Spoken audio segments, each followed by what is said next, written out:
yang dilakukan pada hari ini telah memenuhi pasal di Aceh, yaitu jumlah desa terbanyak.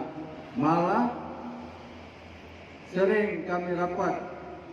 Sudarlun Kejaksaan Negeri Aceh Utara Rabu 15 Juli 2020 mengeksekusi hukuman cambuk terhadap M. Zahrul alias Ustadz Choi, 37 tahun yang terlibat kasus pelecehan seksual terhadap 2 santri sebuah daya di Kecamatan Dewantara, Aceh Utara.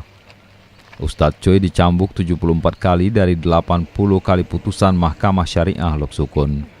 Sebab terdakwa sudah menjalani hukuman kurungan selama 6 bulan sejak proses penyidikan kasus tersebut sampai persidangan. Alat eksekusi kepada Al-Gojo untuk mewakili jaksa dalam melakukan. Saat cambukan ke-40, jaksa memberikan kesempatan kepada terpidana untuk minum karena saat dicambuk tubuh terpidana gemetar menahan sakit. 61. Selain itu, jaksa juga mempersilahkan dokter untuk menanyakan kondisi korban di setiap 10 kali cambukan.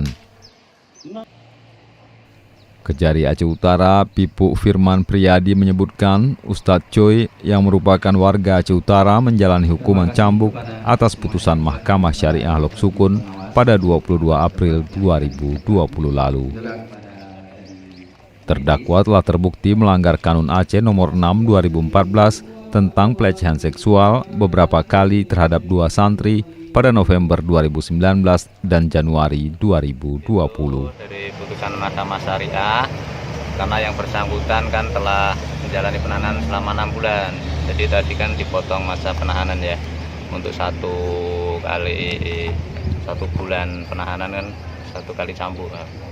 Makanya tadi 74 cambuk. Karena masa pandemi COVID-19 ini juga, jadi kita tidak dilakukan di depan masjid, halaman masjid setelah sholat Jumat, jadi kita laksanakan di depan kantor halaman Kejaksaan Negeri Aceh Utara. Dari Lok Sukun, Jafarudin, Serambion TV.